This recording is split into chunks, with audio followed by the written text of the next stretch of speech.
Hi, this is Yabagai, and welcome to a KTANE module tutorial on the subject of Not Who's On First, a part of the Not Vanilla series of modded modules by Celos. You can tell this is not Who's On First because of the backwards display and the presence of 5 stage indicators rather than the customary 3. This is among the harder modules in the Not Vanilla series, one of 2 in fact, to be listed as hard difficulty for Expert on the repository. The recurring challenge of this module is that you must pay attention to any information the manual asks you to retain. It will all surface on later steps. Let's go over the manual, the quirks of the steps, and crucially, how to keep track of all the information it asks for. In the first stage, and for every stage, Diffuser will give out the display. In this case, the display is YOU. Stage 1. Look at the word on the display and press the button at the position where the displayed word is present in the chart below. In this case, YOU is in the, don't tell me, bottom right. However, before we invite Diffuser to press any buttons, we always note the remember step for every single stage. Remember the label and the position of the button you pressed. In this case, for stage 1, we need the bottom right button, and we ask Diffuser, please tell me the label of the bottom right button, then press it. They tell you it's hold, and we move on to the next stage. Stage 2, the display is also YOU. I'm just noting that's for the second stage down here. Stage 2 reminds me somewhat of Goofy's Elder Futhark module. Use the label from stage 1 as columns, and the displayed word as rows.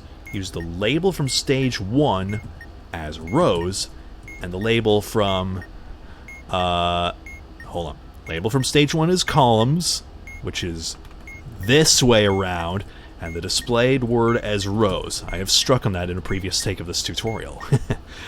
For each letter of each word, use the table below to get a new letter. If one word is shorter than the other, repeat letters of the shorter word until its length matches the longer word.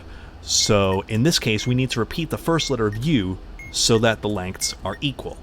For another example, if we had red and nothing, we would repeat the letters of the word red until the lengths matched.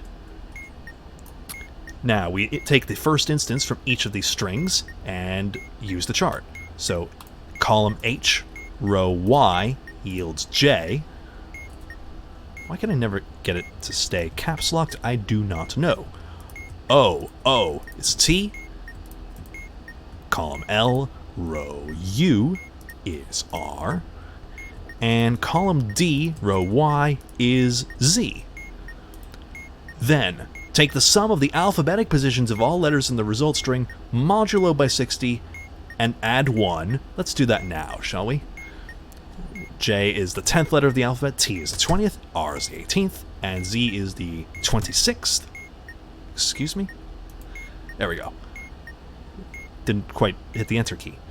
Modulo by 60, we subtract 60 until it's in the range 0 to 59, add 1, putting it in the range 1 to 60, and press the button at the position where the resulting number is present within the chart below. In this case, 15 is in the bottom right. But before we invite Diffuser to press, same thing. What's the remember step? Remember the label and the position of the button you pressed and the calculated number. So for stage 2, we remember the number 15, we remember we're pressing the bottom right, and then Diffuser will tell us we're using the label UR. We note that down, and we go on to stage 3. Well, how about this for a coincidence? The display is YOU again. No kidding. Use the chart from stage 1 to determine which button you should be using to read the Venn diagram below. This seems familiar. So, we'll do so. The display is YOU, still in the bottom right. And let's note down this as well. Remember the label and the position of both the button you pressed and the button you used to read the diagram. So for stage 3, we need the bottom right button, which Diffuser tells us is YOU. My goodness, the coincidences here.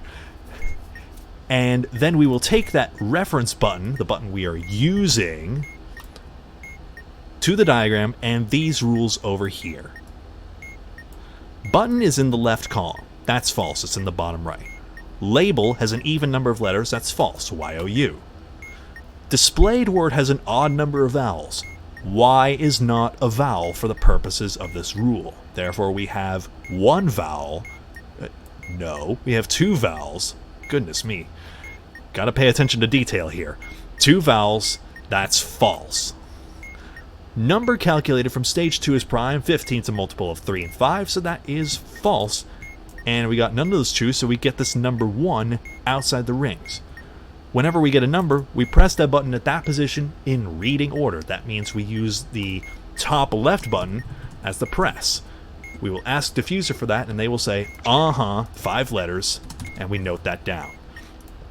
Whenever possible, I like to use the same button as the reference as the one I press. Some rules will permit me to do that. For example, if I got any button on the bottom row, that would have been a match. But in this case, we were not so lucky. That'll come into play in a future step. Stage 4. The display is UR for our fourth stage.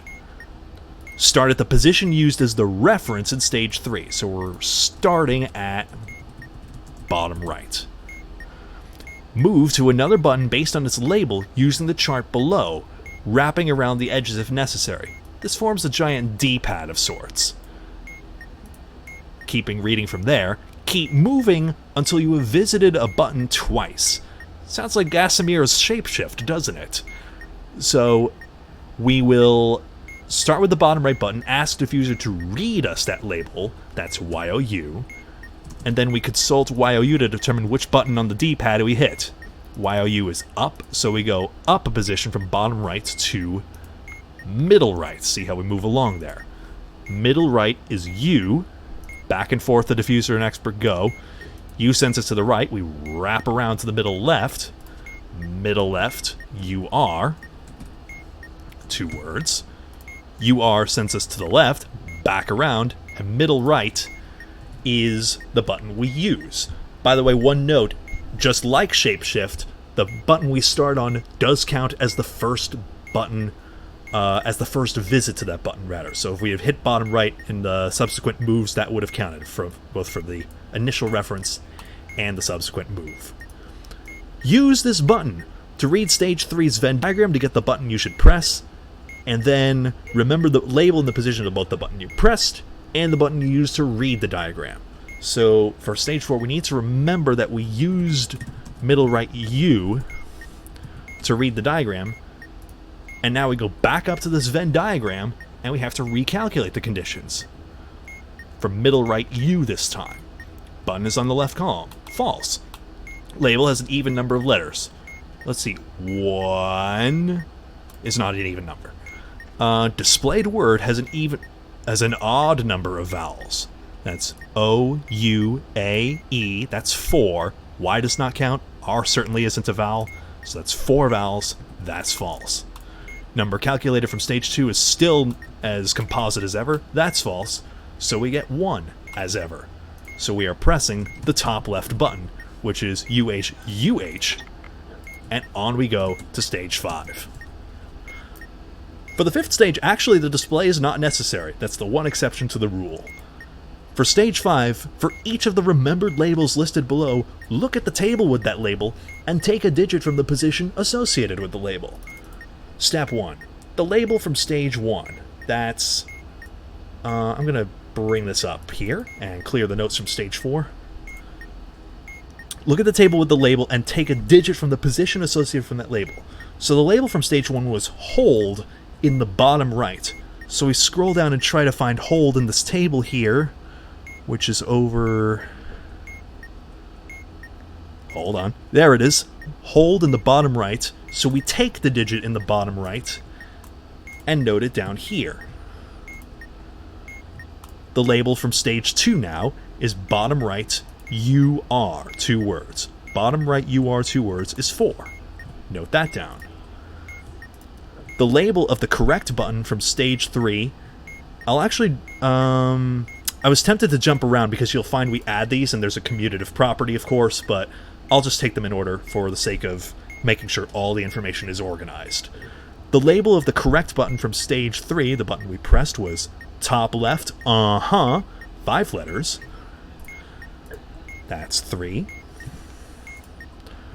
The label of the correct button from stage 4, which is Top left, That's a 5.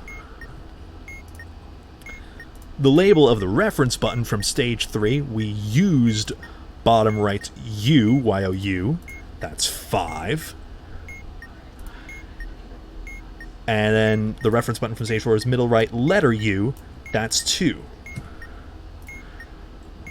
Alrighty. Finally. Take the sum of the 6 digits obtained. That's 3 plus 4 plus 3 plus 5 plus 5 plus 2. 343, 552. Plus the calculated number from stage 2, which is 15. Modulo the result by 60. No need for 37. Add 1. Use stage 2's chart to determine the correct button to press. That's 38. And we have the top right button, and that solves the module. That's a bit of relief for me, because there are a lot of details to keep track of, and a wrongly pressed button anywhere along the line results in a strike and a complete reset all the way back to stage 1. However, with some careful reading and good organization, like we discussed here, I hope you'll be able to overcome this tricky, not-so-vanilla module. As always, if you have any questions, any positive or constructive feedback, any revisions to the information presented here that may change since this video's release, may have changed since this video's release, please put them in the comments below, and thank you very much for watching.